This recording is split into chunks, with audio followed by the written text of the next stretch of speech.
Thank you for not skipping ads sa mga videos namin. And thank you for subscribing as VVIPs. Dahil dyan, makakapagbigay tayo sa ating Beneficiary of the Month. Ang Save the Children Philippines. Save the Children, the world's leading independent children's organization, has been working in the Philippines for over 4 decades and is dedicated to transforming children's lives and the future we share. We help communities, children and families co-design solutions to address lack of access to learning, undernutrition, and diseases and threats to personal safety.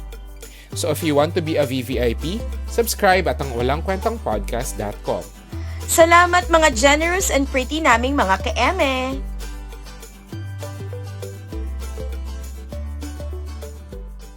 Powered by I Am Rentals, book lights, cameras, podcast setups, and creative spaces all online. Visit iamrentals.ph.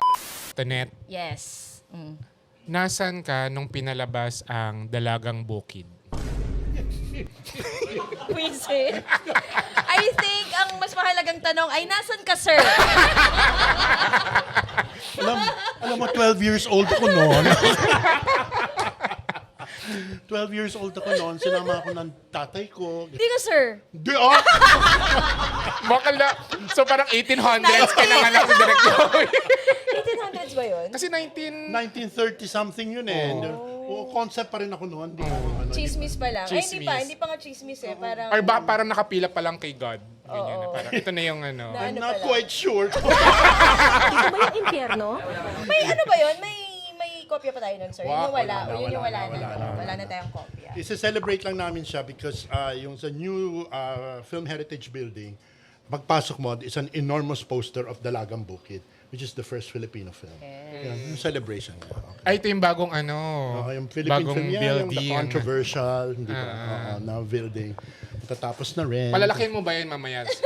Bakit Palalakihin mo ba kung controversial? bakit controversial? Sige, gusto nyo ikwento. Intro pa lang. Intro pa lang. So, today, ang pagbabalik ni Direk Correct. Joey Reyes of FDC. Yes. Maraming salamat. Ganto dapat, ganto Ganito dapat. nito, yan. Yan, ganyan dapat. Glad to be back. Dahil sobrang mabenta yung episode mo, sir. 2 episodes. Oo. At saka before start, ang sarap nung interracial nyo. Well, thank you, sir. Na Sir, longganisa. thank you Sa po. mga nanonood, papunta nyo dito. Ang sarap ng interracial talaga. Okay? Longganisa with aioli. Okay, o yun. Yes. Si Greek yogurt sauce. Totoo. Yes. Okay. Sinong first time sa live recording? Ang dami. Dahil kay Direk Joey yan, di ba? Yes! Gano'n. Joey natin. Oo. You know, yung first time na pumasok ko sa klase ko in Lasal, all of a sudden, lahat yung estudyante ko, naggagano sa oh my God, napanood yung podcast. Sabi. Tapos nung last na episode ni Direk Joey ay pinag-usapan natin yung live show na nasa OneFlix, Yeah. di ba? Oo, and just for the record, nag-number 6 sa OneFlix. Nakaroon nga ng second life ang live show. Oh, talaga? Diba?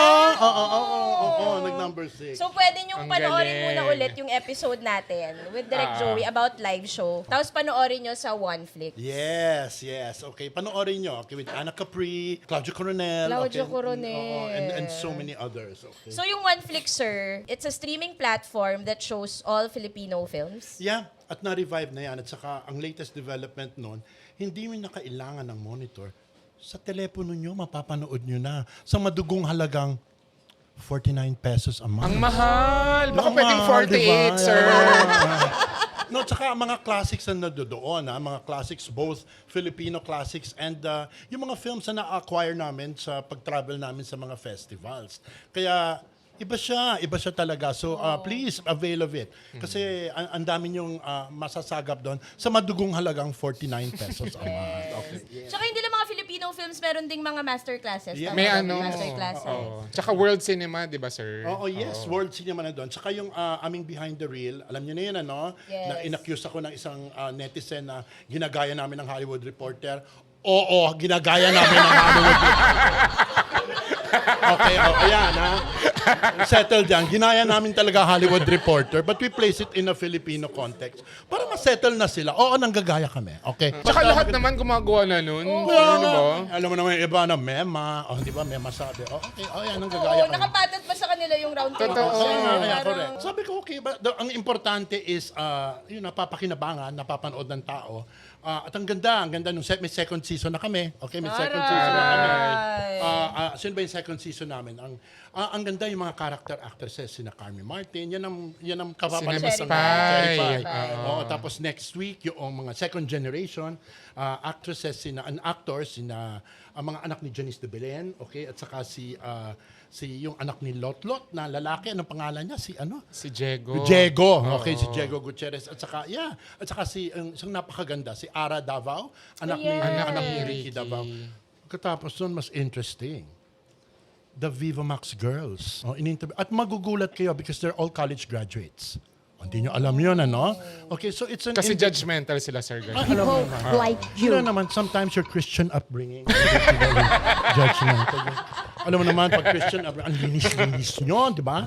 Then you come to realize that these are intelligent women who have something to say. Tama. And, there is substance in them. So, ayan, behind the reel. Okay, yun. Taray, nakapag-promote na si Sir. Parang konti yung gagawin ng FDCP, no? Parang Actually, underperforming kami ngayon. Underperforming kami ngayon. Medyo marami-rami ang aming pinaplanong gawin. So, we try as much as we can to maximize whatever resources we have. Meron din nga palang one-on-one with Charo Santos, which is the final episode. Ang ganda ng kwento ni Ma'am Charo, yung kanyang journey, okay, from being Asia's Best Actress, from Barron Travel Girl to Asia's Best Actress, into the icon that she is right now, which is a TikTok queen. Tama na. Tama na.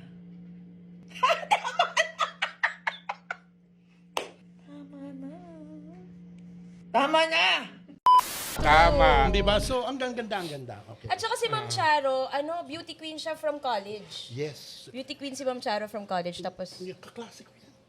Talaga Hindi ako nag-aral sa St. Paul, ha? meron palang pass si Direk Joey na hindi natin nalalaman. Marami. Okay. No, actually, nag-cross enroll sa Salasal at naging estudyante kami ni Doy Del Mundo. Classmate ko yan.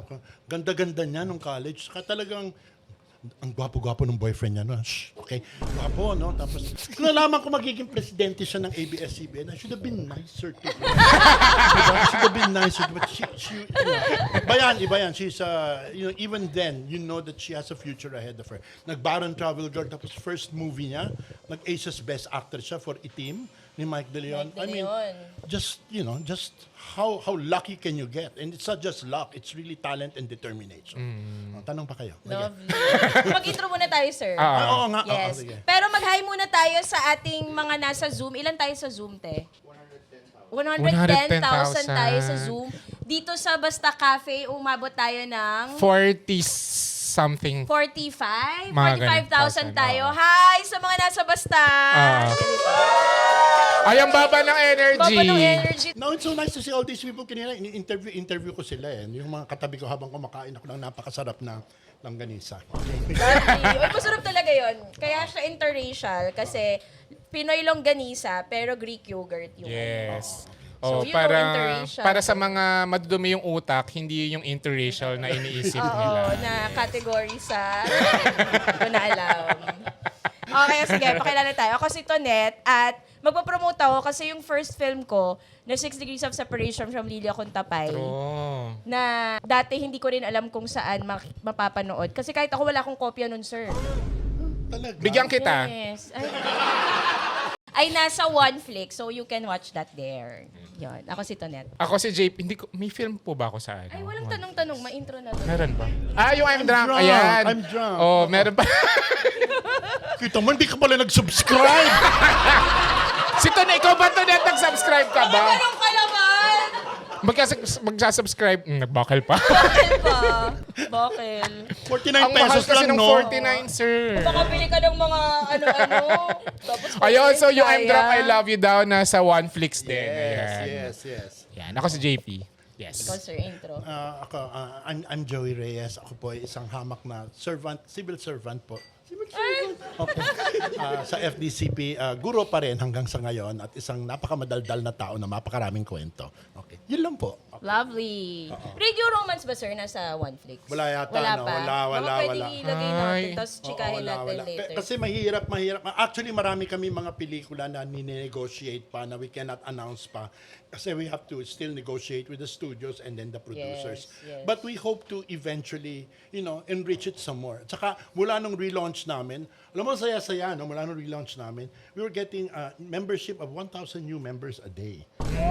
So, that's really happy news. Really happy news. At sana gamitin niyo because this uses the resources of the government to make these movies accessible sa lahat sa inyo. So, gamitin niyo siya para mas lumawak yung inyong pananaw sa pelikula. Yun lang. Totoo. So, ganun karami yung gustong makanood ng Live Filipino show. film.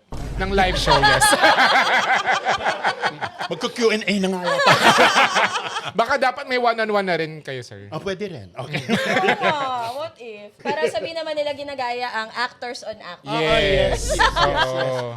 Well, talaga nang gagaya kami. Okay, inuulitin ko na yan. Okay, yes. Para naman kasi, di ba, para sa kapakanan ng mga future generations. Na No, and that's Okay, true. I okay. think isa pa ring mission ng OneFlix is para lawakan natin ang ating vision ng cinema. It's not enough that you know Philippine cinema. Mas maganda you put Philippine cinema in the context of world cinema, of what's happening all around us. And more so, you know the history of Philippine cinema in the past. You have to see the classics. Hindi ba, yeah. Okay, we watch a lot of contemporary Filipino movies. But I think it is equally, if not more important, that we get to know the works of Lamberto Arbellana, Yes. Gerardo de Leon, hindi ba? Which leads me to yung the launching of Cinematheque. Okay, sa Cinematheque, may Cinematheque na bago. Ang ganda-ganda. Okay, ng bagong Cinematheque. It's an 85-seater sa Philippine Film Heritage Building sa Intramuros. Okay, which is right behind PLM, right beside, Lights and right beside Baluarte de San Diego. Meron kaming yun ang una naming ilo-launch yung Cinematheque. At ang aming opening film for that is Sisa of Jun Lana. Okay. Sisa by Jun Lana, they agreed, and when we opened that, Hilda Coronel is going to be around to join the ribbon cutting, etc. Pero maganda niyan, binack-to-back namin with Sisa of Gerardo de Leon. So you have two Sisas, okay? Just to clarify, yung Sisa ni Jun Lana is not the Sisa character of Noli Me Tangere, Yes. but the name came from the character of Noli Me Tangere. So yun. Then may mga documentaries pa kami ipapalabas because we're really encouraging documentary filmmaking. Yung documentary na ginawa ni Baby Ruth Villarama on Eddie Romero. Meron din documentary si Milo Tolentino. It's on Clodoaldo del Mundo, on Doy del Mundo. And then there is Michelle Josu's Nurse Unseen. Ang ganda-ganda ng documentary na yan. I don't know if you've seen it, but it's a documentary about the Filipino nurses during the pandemic. Kung ilan sa kanila ang namatay. Dahil sila lang ang may tapang na mag-alaga ng mga pasyente sa Amerika nung height ng pandemic, and they are unheralded heroes. Talagang iyak nung pinapanood ko yung The Sacrifices of Filipino Nurses. So, papalabas namin yan. And even more documentaries as well as animated films. Okay? So, yon.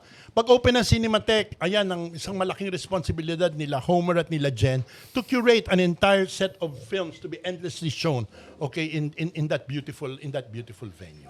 Ganda. Magkano, sir, manood ng sine sa cinema? Sa cinema. Mahal. Libre. Oh, yeah. You just have to register. Kasi it's 85-seater lamang eh. But it's for free. Okay? And, it's for free. It's for free. We were able to gain access to these movies kasi they're for free. Okay? And there will be special screenings and the likes also to be held there. May kausap namin ang Norwegian Embassy para may mga films from Norway, and then would you believe I'm even talking to our counterparts in Mongolia because you've never seen Mongolian cinema, maraming mga pelikula ang gawa ng mga Mongolians, papalabas namin doon. Okay, so yun. Okay, we're cutting across. Jump the gun, isa pa namin gagamitin ng Cinematheque is during, this is sometime, Jen, kailan to mga August to, no, yung Afan Film Festival, around August. We're going to have a boot camp of Filipino filmmakers who have done their first films and doing their second films. And these are from the 8 nations na members ng Asian Film Alliance Network. That is the Philippines, Singapore, Malaysia, Indonesia, Korea, Taiwan, Mongolia. Magkakaroon ng bootcamp. We are going to show their 8 films, okay, doon sa Cinematheque. Plus, they're all gonna be here, and this is also aligned with the Philippines being the host country of the ASEAN, okay, of the ASEAN Summit. Okay, so yun. So marami kaming fakulo. Tapos ang Cinematheque ay walang pinapalabas lahat. Diba? Walang censorship ang Cinematheque. Kami ang it's self-censorship. In other words, it has the privilege from the NTRCB na there is somebody within FDCP who does the ratings. Okay, who has the ratings of these films. Gano'n. Ang galing. Tapos libre. Ayan. Baka may masabi pa yung mga nagsasabi na hindi makasabay ang Philippine cinema sa ibang pelikula sa... Alam mo, hindi. Alam mo kasi, pag minaliit mo ang Philippine cinema, maliit din ang paningin mo talaga sa Philippine cinema. Hindi natin masasabi na hindi tayo makasabay. Maaring hindi tayo nakakasabay dahil hindi natin pinapayagang makasabay siya. Hindi ba? I mean, we are not lacking talent. We are lacking opportunities. Hindi ba? Tonight, when you look around the number of promising young Filipino filmmakers, ang dami-dami niya with stories to tell. Ang hirap kumuha ng producer na yun, Tonet. Okay, kulang na lang ibenta mo yung aking walang kwentang kaluluwa para makakuha ka ng funding, hindi ba? So that is why hindi tayo makasabay dahil hindi natin nabibigay ng proper opportunity ang mga young filmmakers na yan. Pero tignan mo sa Rotterdam, ang dami natin pupuntang pelikula, hindi ba? Ang daming pupuntang pelikula. Ilan yun, Homer? 5, no? If I'm not mistaken. 6 na pelikula pupunta. I know Cinema Martyrs is there, Quezon is going, 58 of Carl Papa is going, Moonglow is going. So, ang dami. Sa Berlin, Ryan Machado's Raging, di ba? Raging. And then, ang daming mga foreign films starring Filipino talents. And not to mention, the celebration of pagdadalagahan ni Maximo Olivares. Oliveros. It has been invited. Okay, so Aureo Solito is going there. Ang dami. So we just have to open our minds. Pero especially after the MMFF, okay, na-realize ko na ang promise talaga ng Filipino movies nasa independent cinema. And I understand why. Ang mahal to produce a movie. And if you're a mainstream studio, ang hirap to take risks. Okay? Lalo na kung iniisip mo na ang market mo lamang Pilipinas. You have to think globally kasi kung aasa ka sa Philippine market, ang hirap, hindi ka makakabawi talaga. Please don't let me go there because I'm going to spend a day and a half talking about I think pupunta tayo doon, sir. Kasi kung aasa ka lang sa Pilipinas na market mo, hindi ka makakabawi. Okay? So, you have to think globally. Sinabi ko yan sa ibang producers. Ano mo sinagot sa akin? Hirap eh. Hindi man pwede. Magastos lang. Magastos talaga because you have to get a foreign agent, hindi ba? Pero kung ganun iisipin mo, edi hanggang doon ka lang talaga. Lagi ko nga sinasabi maaring bumongga yung pelikula mo, parang kang nagtanim ng mga vegetables sa isang backyard. Yung backyard mo, punong-puno ng mga harvest mo. Ang ganda. Pero nakalimutan mo, sa likod ng backyard mo, there is an entire horizon to be conquered. And you just didn't have the guts nor the courage to try to go beyond your backyard. So, yun. So, I've always believed na the hope of Philippine cinema is no longer my generation. Sinabi yan kay Joel Lamangan. Ay, Joel, tigil na natin, ha? Okay? Hindi ko naman sinasabing dapat fertilizer na kami. No? Hindi naman ganun. Gagawa pa rin kami ng pelikula. Pero sabi namin, the real hope comes in the next generation. True. And you have to pave way for the next generation. You have to encourage the next generation. And this is the job of FDCP, one of our many jobs, in order to give the opportunity for the next generation. Okay? Yung mga yung mga independent films na nagpupunta sa ibang bansa, ang hope din namin ay mapalabas siya dito sa Pilipinas. Ay, Pero ang isang talaga sir ay yung distribution dito. Malaking bagay talaga sir, yung mahal talaga yung mahal yung ticket prices So Ayan na, okay. Pero 'di ba, parang napatunayan natin yun na pag binababa natin yung presyo ng ticket prices, pupunta talaga sila. And ang daming, guilty ako doon For a time, I have lost my faith in the young audiences na hindi nila kayang pumunta sa sinihan. Kasi lumaki sila na they can watch films whenever and wherever they want through streaming. Pero nung napatunayan ng Sunshine, nung nag-check na kami ng mga attendance, mga bagets, mga Gen Z ang nanood ng Sunshine. At sila yung nagpalaganap nung mga reviews, kaya mas maraming pumunta. So, Totoo yan. O yan. I mean, 3 points. Okay? Number 1, totoo na mahal ang ticket. Okay? Kinausap namin ang SM. Okay? Kinausap namin ang SM. At kung tutusin mo sa SM kasi, ang pinakamahal nila is 300. Okay? Yung iba medyo mas mahal. Depende. At saka may mga studio na talagang mas mahal silang maningil, okay, ng kanilang mga tickets, okay, more than the others. Sabi ng SM, hanggang 300 sila. Yung iba mas mahal talaga. At, why? Number 1, yung overhead. Mahal ng kuryente eh. Di ba? Kahit 1 o 1,000 ang nakasakay sa loob ng sinihan, pareho naman ng kuryente na binabayad mo eh. Okay, so ang mahal ang overhead. Okay, number 2, you know what, Tonet, ang masaklap niyan is film is a function of the economy. Okay, di ba sinasabi nila, bakit ang konti nang nanood doon sa Metro Manila Film Fest? May taga Star Cinema ang nag-analyze and sabi, bakit parang bumaba ang patronage sa Metro Manila Film Fest? Again, 3 reasons. 1, hindi celebratory ang tao last Christmas. Hindi celebratory. Why? Paano ka magse-celebrate katatapos na ng bagyo sa Cebu? Hindi ba? That devastated Cebu. Ikalawa, ang ekonomiya natin is shaky. Hindi ba? And that the shaky economy comes from the fact na our politics is a bigger show business than show business. Hindi ba? So, talagang ang tao wala sa mood. Okay? Ikalawa, dahil nga sa pressure rin ng ticket, kinuwento ko nito, nasa isang interview ko ito. Pumunta ako sa Alabang Town Center noong December 30. Punong-puno ang mga restaurant. Walang tao sa sinihan. Ikinain ng tao yung pera nila. Oo. Mas they prefer to eat. Why? Kasi may alternative entertainment. Andyan na yung Netflix, andyan na yung streaming, hindi ba? I spend more time watching YouTube, okay, than, and that for me has been a replacement entertainment. And thirdly, and more important, nawala na sa habit natin na manood sa sinihan. Dahil sa pandemic, hindi ba? Tulad ng kinuwento ko kasi dati, hindi gastos manood ng sine talaga. Dahil hindi lang naman yung sine, babayaran mo, hindi ba yung transportation, kakain ka pa, etc., etc. So, how do we get back people to the cinema? Hindi ito problema ng Pilipinas alone. It's a worldwide problem. Punta kayo sa YouTube, tignan ninyo yung mga video ng the biggest flops in America today. Nakakabaliw ang mga flops. People are not just watching anymore. It's a shift. It's a shift. But it doesn't mean that we give up. It doesn't mean we give up. Antoinette, we need a turning point. Years ago, yung kinuwento ko last time I talked to you, alam mo yung turning point nung pinalabas ang Tinimbang Ka Ngunit Kulang. All of a sudden, nanood ang mga tao dahil hindi na bakya to watch Filipino movies. We need just one big break, one movie that will convince everybody to go back to the cinema, that it's worth it. Maybe wala na yung return business. Tonet, di ba? Dati pag gusto natin yung sine, panood tayo ng panood ng ilang beses natin, papanoorin kasama natin ng kung sino-sino each time we watch. Nawala na yon. Pero the fact is, mapanoorin pa rin. Okay? So we need that turning point. And eto naman yung plea ko ngayon sa mga producers. Give the storytellers a chance to tell different stories. Hindi ba?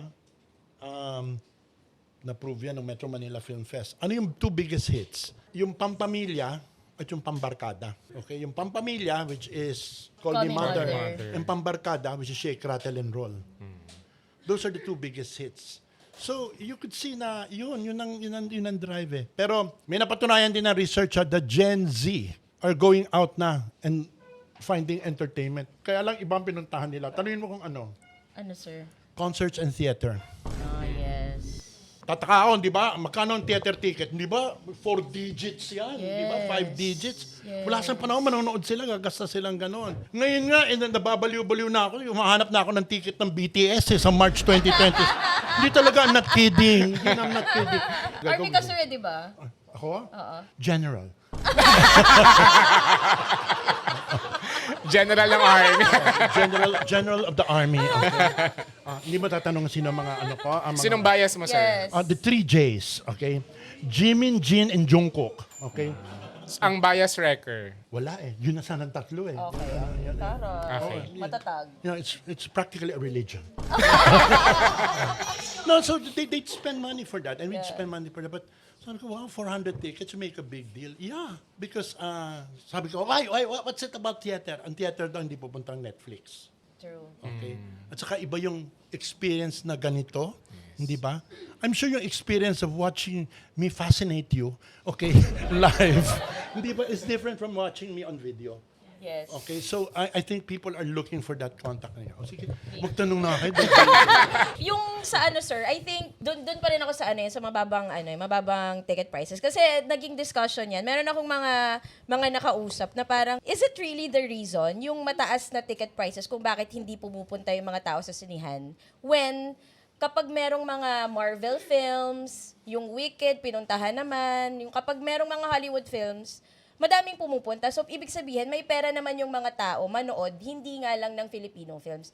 Ang sinasabi ko naman, sir, sino ba yung nanonood ng mga Hollywood films, mga Marvel films?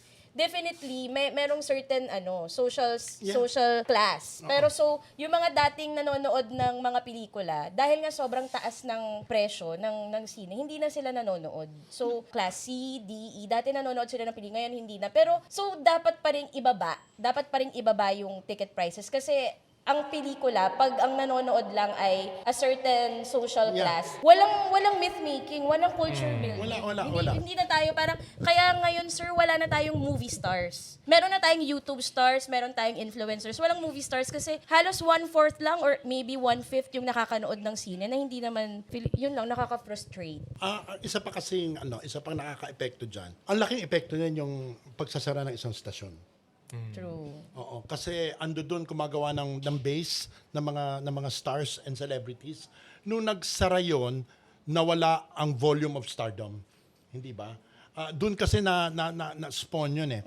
And that also leads to another problem kasi dito walang distinction ng television star sa movie star. Hindi ba? Sa Amerika, if you're a movie star, you're a movie star. Dito kasi, nag-blend yung dalawa, nag-merge yung dalawa. So, nung nagsara yung isang stasyong malaki, nawala ang premium of stardom.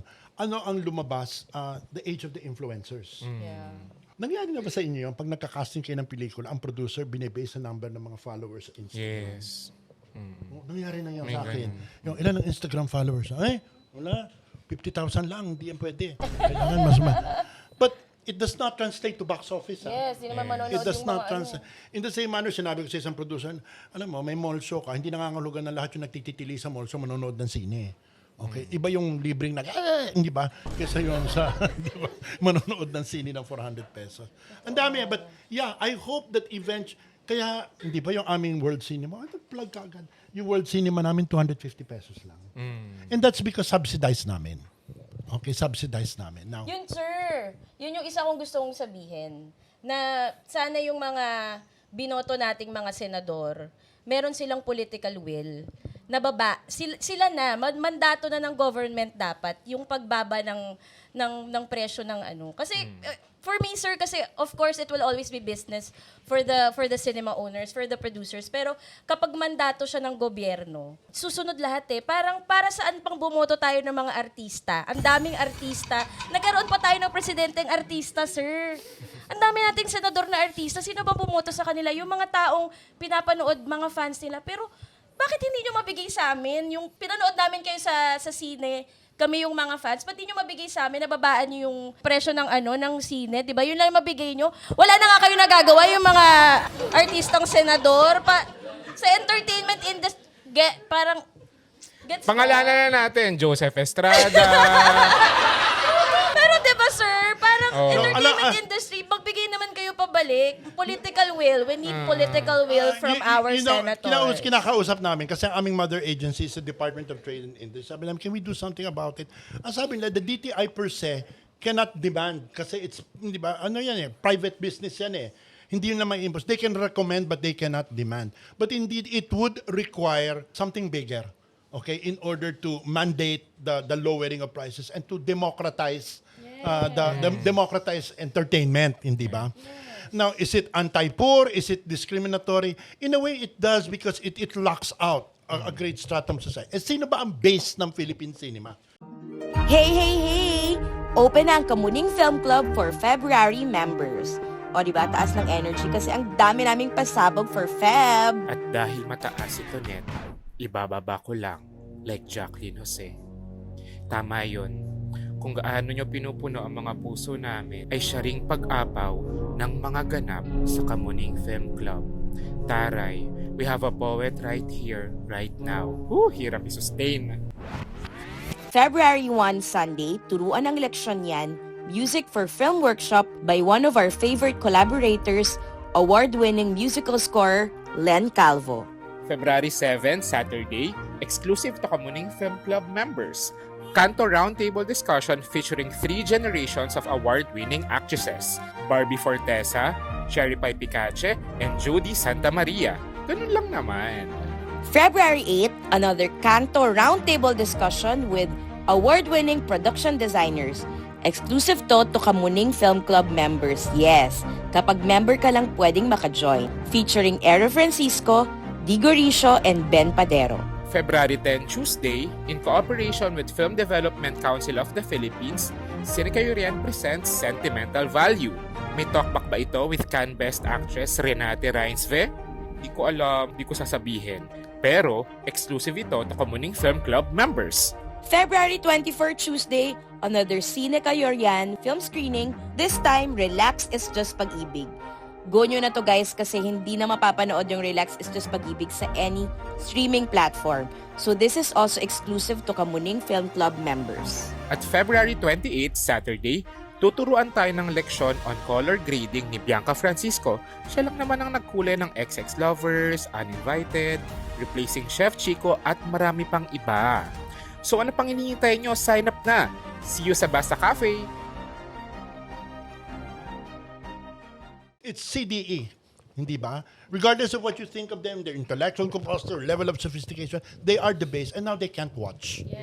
Now they cannot watch, which is sad. But then hopefully, but you know, in fairness, there are certain, I just cannot name names right now because they're gonna kill me. There are a lot of supporters, okay, who give money, okay, to help, you know, give life to Philippine cinema. Example, film restoration. I think nabanggit ko na ito. Ngayon lang nagbigay ang pera ng gobyerno, ng pera ang gobyerno para bumili ng makina for film restoration. Dati tapos wala namang nangyayari. Dati sa pelikula kasi, Oo, ABS-CBN, ABS. private Tapos wala na. Nagsara na. So ngayon, dadating sa Philippine Film Heritage, may machine for film restoration. Pinanindigan ng certain people in the government na tumulong na ganyan, quietly. Salamat naman. Ano pa ba? Ngayon, part of my work is to dance around the politicians and to ask for money in order to fund programs for FDCP. Aminin ko na, lahat naman kami nag-budget cut kami. Super budget cut. Okay? Dahil sa super budget cut, dati nakakakuha kami ng extra money through the magic word insertions, remember? Okay. Ngayon bad word Yes, na we remember. We remember. ngayon bad word na ang insertion, wala na, based na kaya ngayon, I really have to go around and ask because we need money for the film programs that we have. Even something like Be Behind the Reel, I need to ask for extra money for that. And meron naman nagbibigay. Pero the baseline is talaga, we just hope na bumaba ang presyo ng sine. Alam mo, maski sa Amerika, kinocomplain ng isang kaibigan ko sa Amerika, kasi $15 to $20 doon. So, buti nga kayo, 400 lang. So, I mean, $50 to $20, magkano yung peso? Sabi ko, $8 naman kinikita nyo, no? Laki ng There's kita no nila way dun of eh. comparing. Yung minimum wage naman nila. Oh, sabi ko, minimum wage dito, 600 plus, magbabayad kang 400. Ano yun? Hindi ba? Ano yun? Wala kang, hindi mo pakainin yung pamilya mo para manood ng sine? Hindi ba? Hindi. Tapos, et cetera, et cetera. But I will remain perpetually hopeful. And that's why, eto tayo segue, FDCP is trying everything to bring the cinema to the people despite the present, the present situation. And considering things right now, it's not gonna get any easier soon. It may get even a bit harder. Okay? But we have to persist, okay? Aming ang motto sa ahensya is laban lang. Hindi ba? Kasi pag sumuko ka, edi wala na, hindi ba? Wala na. Correct. Ayan, sige. Hindi kasi parang sobrang parang systemic talaga yung problema. Na parang dahil ito yung problema sa gobyerno na yung parang sadly parang yung industry natin. Parang yung industry natin parang list ng priorities ng gobyerno. Parang for example, yung Eddie Garcia law, parang bakit ngayon lang siya nangyari. And dami nang nangyayari even before that na may mga ganitong klaseng incidents, etc. So may Eddie Garcia law which limits the number of hours that you can work on the set and protects the movie worker. As a result of that, looking at it from the producer's point of view, mas nagmahal ang movie production kasi your own, dati kasi hindi ba, 26 hours talagang... Or more. Talagang hindi ba yung, wala ka na nakikita, no? Para ka ng zombie. Ngayon bawal na yon, that's against the law.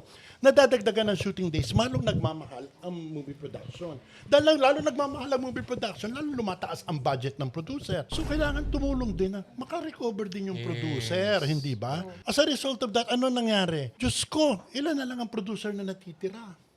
Ilan na lang ang producer na natitira? But we're not gonna, that's why sinasabi ko, ang hope talaga is independent cinema. Okay? Ang hope is independent cinema because it's not pegged on a rigid business plan. And it takes greater risks. That's why, ang laki ng pasasalamat ko at meron Cinemalaya. Dahil kung tutuusin mo, most of the best films of the year come from Cinemalaya. At kailangan tulungan yan. Nagkaroon pa rin ang problema. Hindi ito kasalanan ng CCP. Okay, dahil nag-budget cut din ng CCP, Antoinette. Kasi hindi ba pinaremodel nila yung building? Yes. Kala niya, ito ang budget nila. Pagbukas, mas malaki problema. 55 years mo ba namang hindi pa remodel, di pagbukas nila, di ba?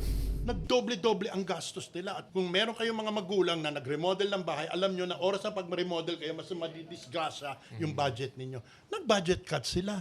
So, ang apektado yung mga programs. Kaya tumutulong ang FDCP sa Cinemalaya because Cinemalaya must not die. Okay? In the same manner that Cine Panalo, lahat ng mga festivals which foster independent films must continue because they're the only remaining hope, okay, for international recognition and the penetration of Filipino cinema sa worldwide audiences. Totoo. Kasi ang dami rin nawalang mga film festivals. Di ba, sir? Nawala yung Cine Filipino, Cinema Cinema One, Originals. nawala. Yun ang masaklap din yung Cinema One because, well, we know Kasama why. ng ABS, oo. We know why.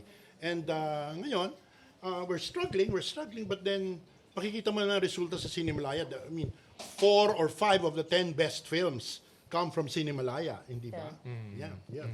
Nung nagpunta ako, sir, last year sa sa Jogja, sa Yogyakarta. Tapos nakakainggit sila kasi apparently sa Indonesia, so yung India talagang lagi talagang may nanonood. Pero yung Indonesia, parang parehas lang naman tayo, no? Even the corruption level, no? Parehas Mas malala pa nga ata Pero, sila. oo, labanan tayo dyan. Pero, grabe yung panonood ng sine nila. Alam mo bakit, Antoinette? Mababa yung presyo ng... Not only that, mahal ng Indonesians ang Indonesia. Mahal nila ang bayan nila. That's the principal reason. Sabi nila, bakit ang Korea? Because Koreans love Korea. To the point that they will fight for the... tayo, tinatanong ko yung mga estudyante ko, ano mga plano ninyo? The first thing they do after they get their diploma is to migrate. So much for Hindi natin masisi. Kahit hindi rin natin masisisi sila, hindi ba? Reality Kung check meron lang. namang Oo, kung meron better opportunities. Yes. Isa pa sa Indonesia, they are not as well equipped in English speaking as Filipinos. Dahil doon, hindi sila mahilig sa subtitle. Kaya they easily patronize Indonesian films. Alam niyo ba nung kasariwaan ko? Kasariwaan ko. Yes! Sariwa. Nung panahon ng Regal, di ba I told you, Regal would produce 52 movies a year. 52 movies a year. At lahat yun halos kumikita ang batting average. At tinatalo ng Filipino movies ang mga American movies na pinapalabas dito. Ay nako, Antoinette, if you lived during that time, talagang nasa parang pabrika na Regal was reigning supreme, then lumabas ang Viva, andyan ang Seiko, andyan ang Octo Arts, hindi ba? Bonggang-bongga, something happened along the way that we lost it. Something happened along the way that we lost it. But there was a time when we were reigning supreme. Yeah. Kinukwento pa nga ni Nino Mulak dati, sir, nakatrabaho ko siya, na sobrang dami niyang pelikula na ginagawa. Yung pelikula, yung set yung pumupunta sa kanya. Parang nasa isang location siya, pero 3 pelikula yung ginagawa niya. Yung set yung pumupunta sa kanya, nagpapalit lang siya ng costume. Ganong level yung factory talaga. Tsaka, you know how powerful Mother Lily was during that time? Pucha, nung birthday niya, nagparada siya. Nagparada si Mother Lily to celebrate her birthday, ending in Araneta Coliseum for her big party. Yun talagang, parang, hindi ba? Evita Peron, Holy hindi ba? Mother Lily. Holy Mother Lily Holy siya. Mother Lily. Ganun ka-powerful ang Philippines. And somewhere along the way, it was lost. Yeah. Imagine from 52 films, and now Regal does what? 2 films a year. So, sad. You know. Napag-usapan din namin yan ng friends ko, yung Indonesia. Kasi nga parang lahat ng mga inuman na napupuntahan ko with mga film workers na mga friends, parang laging, paano kaya tayo makakabalik, no? Paano kaya makakabalik yung pelikula sa yung glory niya pre-pandemic, ganyan. Alam mo, may nung last na nasa ano ba kami, I think that was in Busan, may kinukwento yung mga Indonesian sa amin. Alam mo ba, kumukuha sila ng mga Korean filmmakers, yung mga Korean film workers, mga cameramen and crew, to work in Indonesia dahil kinukulang na sila ng tao. Oo nga, daw sila sir, parang 4 Indonesian films per opening. Kaya, can you imagine that? Yung isa ring na ko doon, na pakikipag-usap nung nandun ako sa festival, di ba tayo, nahihirapan tayo magpapunta ng mga tao sa sinihan. Yung Indonesia, ang problema nila, kulang sila ng sinihan. My God, kulang ng sinihan. Oo. So sobrang daming nanonood. Tsaka ang Problema yan, kulang ng sinihan. Diyos ko Lord. Tsaka yung nila, yung parang yung pinaka-blockbuster nilang film last year ay animated. Yeah. Yes, Yeah. yes. Yeah. Bukas kasi yung bukas yung isip nila to accept anything but everything which is Indonesian.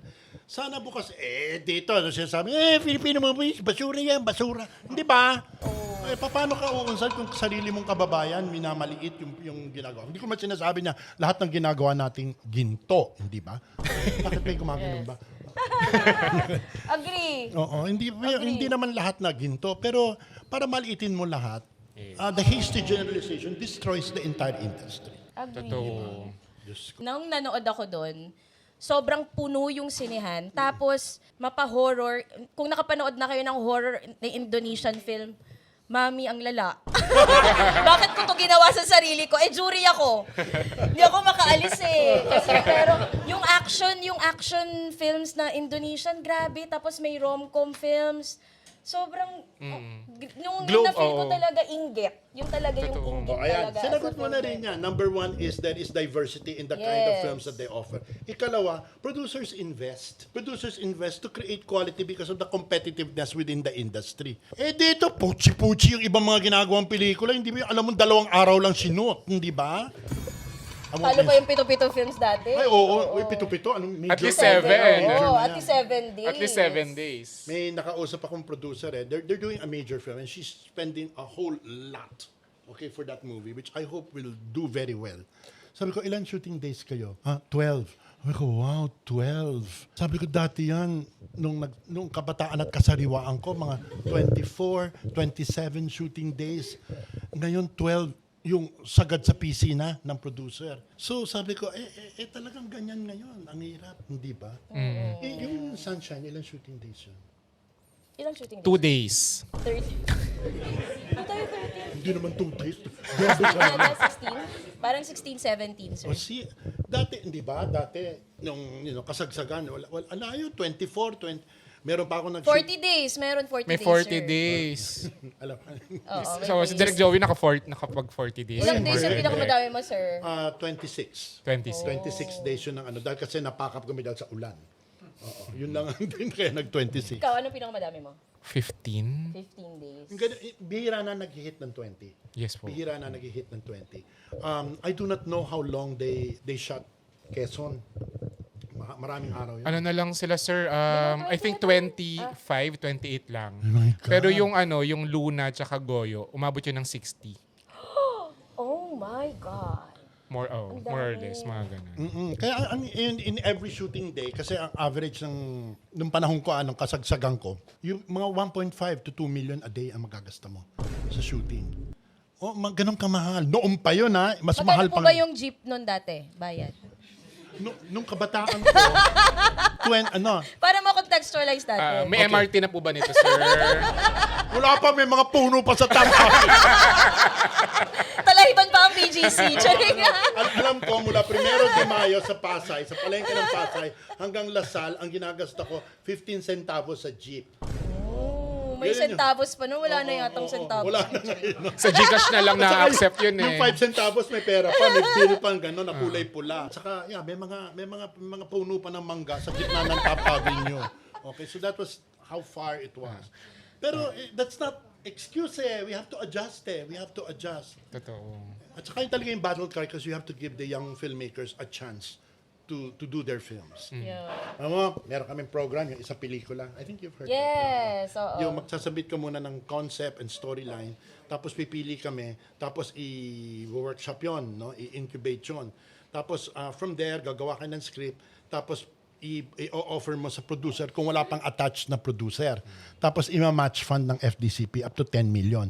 Ay, toro. No obligation yon. Bibigyan namin ng 10 million Grant. Grant, Oo, it's actually, yan na, bahala ka na sa buhay mo. Basta, tapos we've already selected the selection meeting. There are about 72 entries na dumating. Hopefully, makapili kami ng 15 out of that, yun ang aming i-workshop. Tapos from that, pipili ng 5 na gagawin na bibigyan ng 10 million.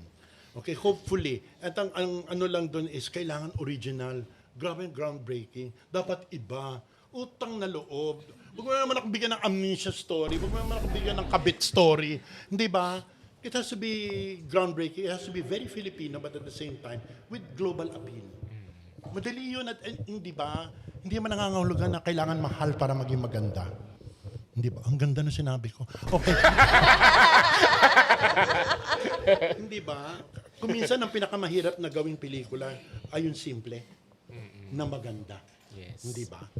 Pero sir, question, parang bakit marami pa ring mga producers, especially now, na parang hirap talaga na maka-break dun sa formula, sa mga nakasanayan, bakit pa ulit-ulit yung ginagawa? Lagi ko sinasabi sa kanila na we cannot go back to 2018. The years before the pandemic are gone. Secondly is, I don't mean this to be pejorative because it's a survival kit. Most of the producers design films which can easily be accepted by platforms. Okay, which are within the requirements of platforms. And that's understandable kasi yun ang parachute mo eh. For instance, sa MMFF, ang dami mga pelikula na magsusurvive yung producer dahil bibili ng platform. Mabenta na sa platform. Mabenta na. At para mabenta yan ng platform, mayroong mga certain conditions din yan. Okay, but then, ang sabi ko, another alternative is to come up with the foreign market. Ang sabi ko, ang foreign market does not mean na, di ba yung, wow, ang daming nanood, it's an international release. Hindi, kasi ang nanood, Pilipino rin. It was a Barrio Fiesta. Okay? It was not an internationally released film. But you have to be able to show it outside so that you get a greater audience. Di ba? And doon pwede kang kumita. Eh sabi ko, tingnan mo nga yung Hello Love Again, nag-number 8, hindi ba? Sa Amerika, nung pinalabas. Sabi ko, daming Pilipino pala talaga na nanonood, hindi ba? So now we're trying to work out with the DTI na magkaroon ng simultaneous worldwide release. Ganda. Sa mga countries na may mga, alam natin mga diaspora center. Yes, sir. Middle East, Ganda Europe. yan. Ang ganda So pag nun. open dito, inopen mo na rin doon. So yung mga Pilipino doon makakapanood na rin. Hindi yung alam nila na pagdating sa kanila parang latak na, hindi ba? Dahil Totoo. So we're trying to work out that. But then we need the cooperation of the producers. Pero tama ka, we're trapped by formulas. Kung may sabihin ako, kami magalit sa akin. Yung ibang producer yung nagamit ng ChatGPT para gumawa ng kwento.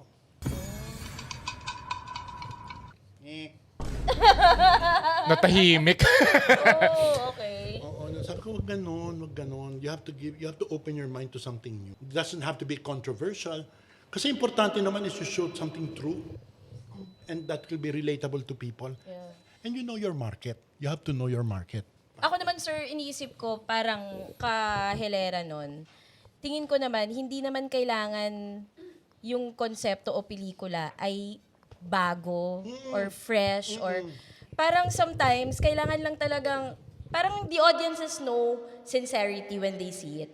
In a film, kahit na sobrang simple lang niya na pelikula, pag nakita nila na the storytelling is sincere, the actors who are in the film hindi mukhang niraket, 'di ba? Yung parang mahal nila yung pelikula, parang lumalabas dun sa pelikula, lumalabas dun sa audiences. Parang ang sarap panoorin ng ganong klaseng pelikula na although hindi siya bago, something familiar pa rin kasi may I think puso. ganun pa rin, may puso pa rin kahit papaano, 'di ba?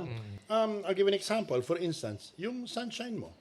Okay? Well, ginawa ko sa klasiko. Okay, you watch Sunshine and then watch Hinugot Ka sa Langit. Compare and contrast the use of the theme of abortion, okay, in the context of the time that it was done.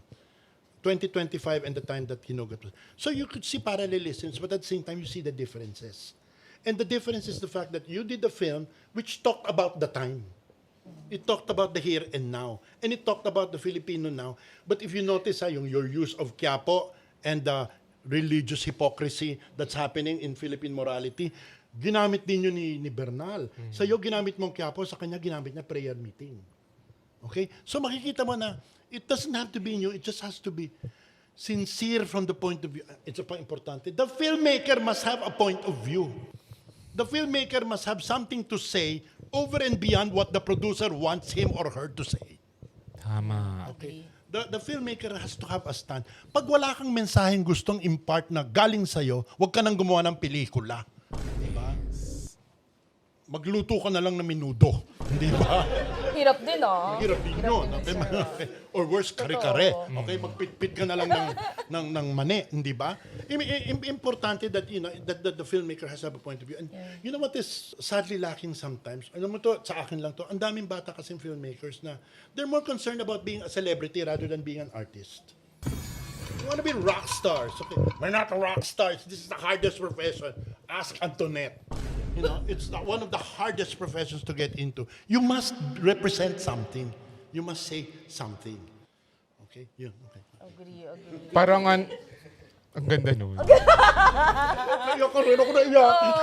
Pero sir, may isang time na parang umattend ako ng festival outside, film festival, na parang may nakausap ako doon na Pinoy ito. Pag gumagawa siya ng pelikula, binibase niya sa kung ano yung tinatanggap na kwento at konsepto ng festival na yon.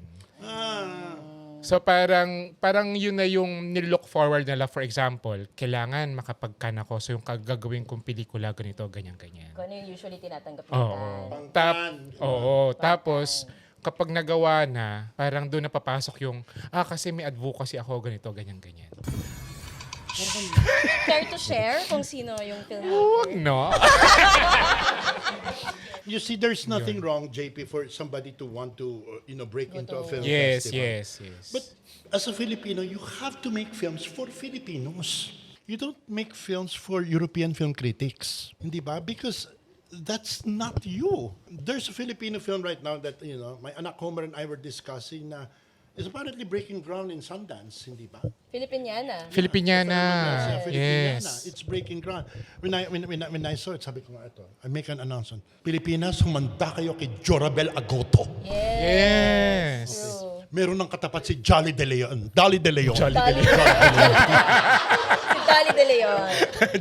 Jolly De Leon pinasama. No, si Jorabel Agoto. Hindi Totoo. ba? Na nasa Sisa. Okay, ando doon din siya sa Sisa. So, you could see na you have to be original. You have to be original. Naalala ko yung sinabi sa akin ni Bernal noon. Kasi noong medyo umaangat ako, sinasabi ng tao, Joey Reyes is the next Bernal. Galit na galit si Bernal. Akala ko nagalit dahil akala niya pinopromote ko sarili ko. Sabi, no, not mad at you. It's wrong to say that any director is the next somebody. You have to be the first of who you are. Because if you are going to be just the next somebody, then you're just a parody. You're just an imitation of the next somebody. You have to be original, Joey. Sabi niya, I feel offended for you. Sabi niya, not because okay. And that's why, guys, to this very day, Broca and Bernal are the best and most inspiring directors who have inspired so many of my generation. You know why? They were never selfish. They were so encouraging of young filmmakers, and that's why a lot of us, including Joel Lamangan, we pay it forward. We are so happy to find new filmmakers. Okay, moving on. Yun. You have to be original. You have to to say something. May mga Broca and Ishmael Bernal films sa OneFlix. Starring Jolly De Leon. In siyang andun, ano pa ba? Ano pa Ramil, ha? Jaguar. Yeah. Marami kami na and then we're working, talagang I'm twisting my arm and then praying to God, no? And that's why, by the way, si Leo Katigbak of Sagi Pelikula is now working Yes, with oo FDCP. nga, with FDCP. So now we're trying really hard and praying to God and St. Jude, Okay, na we're able to restore Tinimbang and Tatlo Dalawa Isa of Broca. Okay, so and then hopefully we can immediately show it to the public because these are two seminal films of Broca. Kay Bernal, ang good news din namin is yung mga Regal, ang dami kasing ginawa ni Bernal sa Regal. Broken Marriage? Broken Yung relasyon, wala Relasyon, na. wala na relasyon. Wala na relasyon, is a dead film kasi wala na. Wala nang kopya Sobrang kahit ganda sino. ng- Wala na. Apparently, yung negatibo niya at saka yung ibang prints nung nagkasunog sa Valencia na binomba ng tubig ng mga ng mga bumbero. So it's a dead film. So relasyon, well, we're trying to get Broken Marriage and Wating, and ito ba ang ating mga anak, Believed Boys. We're hopefully trying to line them up for restoration. Yun ang promise ko by 2028 when I have to step down from FDCP, I want to restore as many films as possible. So at least may katuturan yung yung winaldas kong panahon sa FDCP. I think yung next ay Joey Reyes for president. Huwag na. Wala nang insertions. Yeah, so hopefully na. I hope the young filmmakers wag mawala ng loob and they keep on fighting. Yes. Okay, break the rules. Tsaka marami na talaga nanonood ng mga Filipino films na mga young Filipino. Young ones. Totoo. Alam mo, tuwa ako nung kasi they had to watch Sunshine, no? They had to watch Sunshine because that was required of them. And then I had them watch Hinugot Ka sa Langit. Tuwan-tuwa ako sa mga estudyante ko dahil yung critical thinking nila at saka na-appreciate nila. Sabi nila, we never knew this was possible. It's because you were made to believe that Filipino films are hindi ba? Yeah. But when you're given the chance to, you have a taste of it, Pinoy ka eh, hindi ba? How can you whether it is Inday Bote of Tatay Chaning, hindi ba? Totoo. Or Boy Girl Vakla Tomboy, okay, or Wenderamas, Pinoy ka eh. There is, the Filipino lives in that. May colonial mentality talaga tayo, sir. Ay, nako, sinabi Saka mo. hindi lang sa Ever pelikula. since, true. Meron akong isang kunyari yung Anora. Ako nagustuhan ko yung Anora. Nagustuhan ko yung Anora. Pero nung pinanood ko siya, it's a Cinemalaya film with budget. Yeah. Yung pinanood ko talaga yung Anora. Cinemalaya film to na sobrang laki lang ng budget. Ang tagal na nating gumagawa ng Anora. Tapos, Best Picture sa Oscars. Pumunta kayo dito ng Cinemalaya. Ang dami naming Anora. Di ba? May budget sila eh. Sorry, Sean Baker. Parang not super impressed. Actually, maganda siya, pero even Past Lives. Totoo, Diyos ko Lord, yung Maganda past yung life. past lives, pero ang tagal na natin gumagawa ng ganun. Pero nakakalungkot na kapag yung may nababasa ko yung mga Filipinos na, basura yung mga Filipino films. Dapat gumawa tayo ng parang Anora and Past Lives. Alam mo, hindi sila nanonood ng Filipino films kasi ang tagal na natin gumagawa ng Anora, ng Past Lives. Wala lang nakanood at wala lang tayong budget. Kaya akala nila basura kasi hindi nila alam.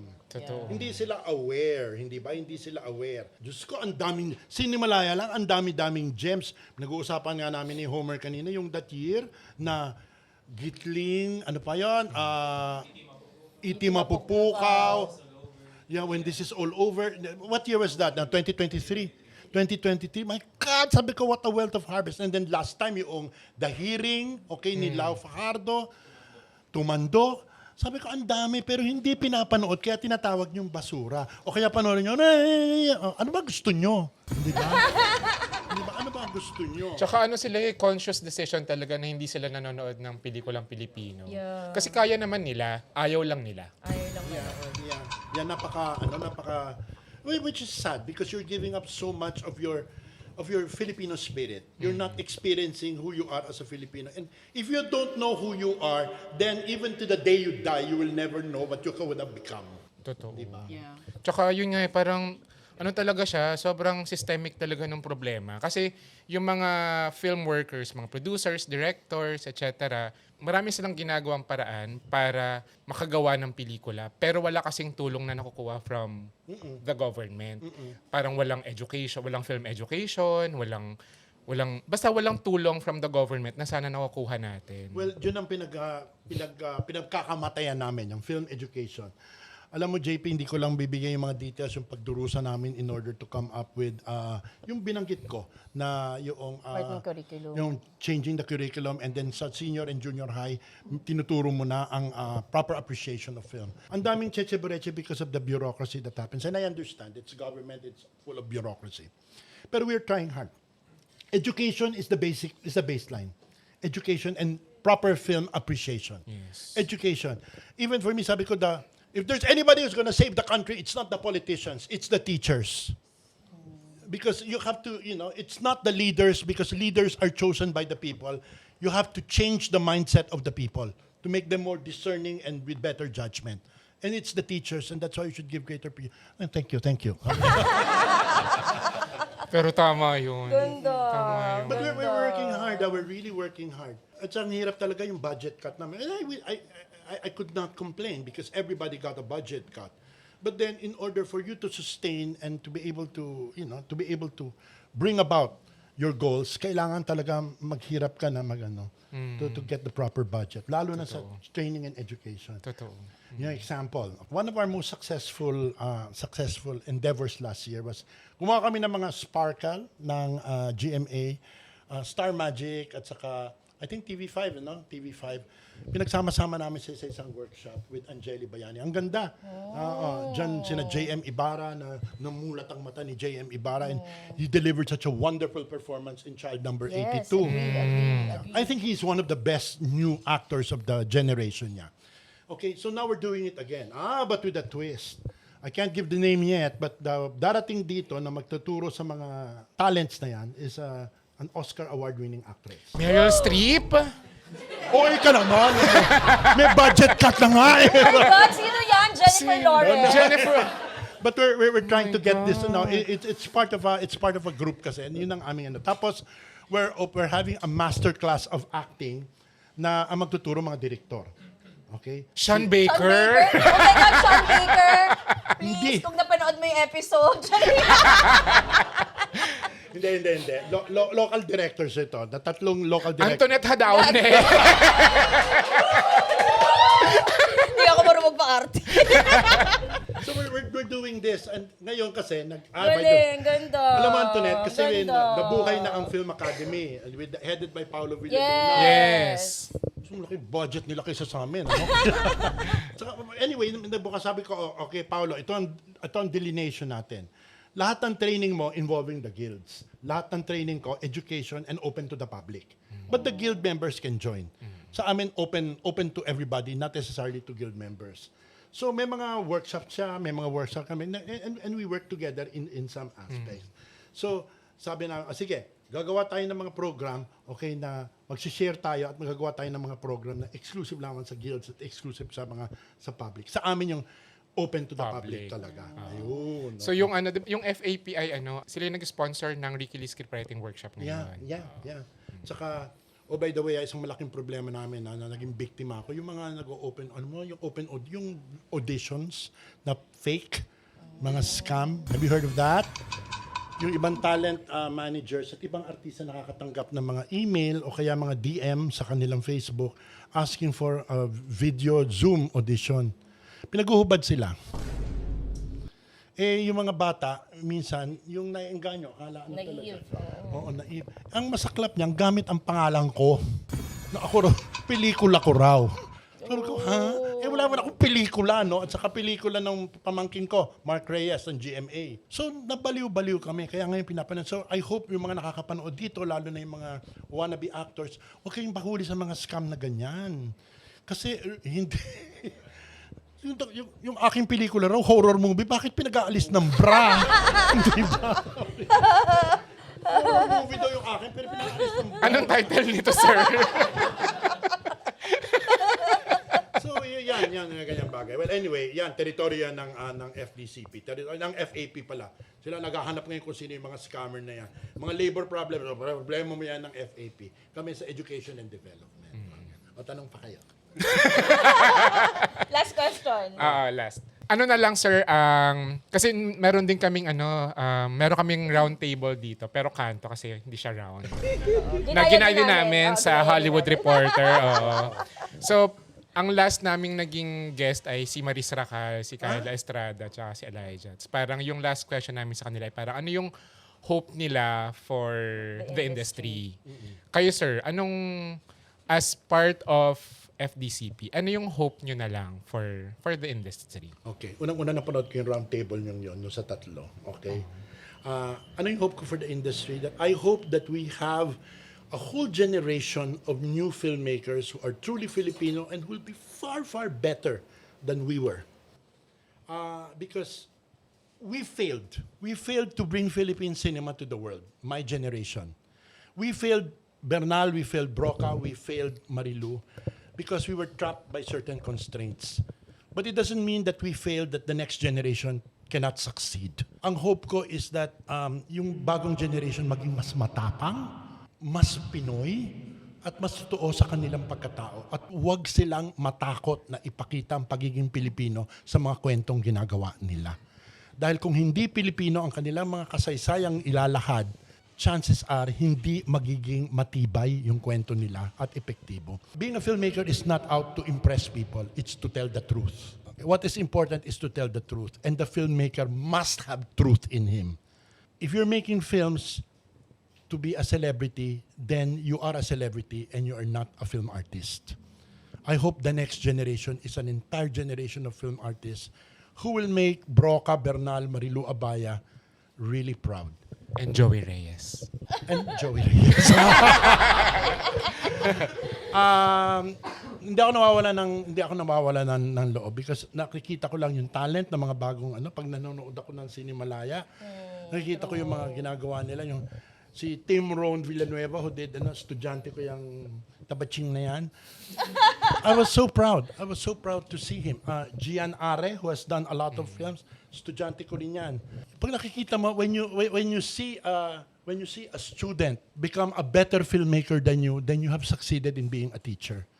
And over and above everything, a filmmaker is also a teacher. And a teacher in his own way is always a storyteller. So yun. So I hope the next generation can make all of us proud. And I'm sure of that. Ang ganda. Thank you, sir. And Ganda. sana makabalik ka pa kapag may mga next na po-promote kayo sa FDCP. Sure, and you know what? You're doing so well. This podcast is doing so well. Yung aming behind the reel, ang sabi, ba't hindi nyo gayahin yung walang kwentang podcast? Magaling kayo yung audience. Sabi, ganon? No, and for everybody who came here tonight, thank you so much. I'm so honored to see all of you here. Thank you. At thank you rin Thank sa you, sir. FDCP kasi meron kami dito, sir, na film screening. Yes. Tapos, So, through the support of FDCP, I napapalabas know, namin may yung papalabas mga- kayong pelikula Yes. rito. yes, sentimental value. Sentimental Una value. muna yung Worst Person in the World, also by Joachim Trier, and then later on, Sentimental Value, we will show it here. Okay? Thank you, FDCP. Thank you. Sana next time mapalabas din yung mga mga old Filipino classics. All you have to do is ask. Oo, yes. All you have Thank to do is ask. Okay? All you have to do is ask. Bilis sila kausap. Oh, thank you FDCP. Thank you. I mean, we're here to make these films available to all of you and for you to learn to appreciate the tradition of Filipino films and the beauty of world cinema. So, yun, Yes. okay? Ganda. you. Thank you, Direk Joey. Ganda. Thank you po. Thank you. Ganda.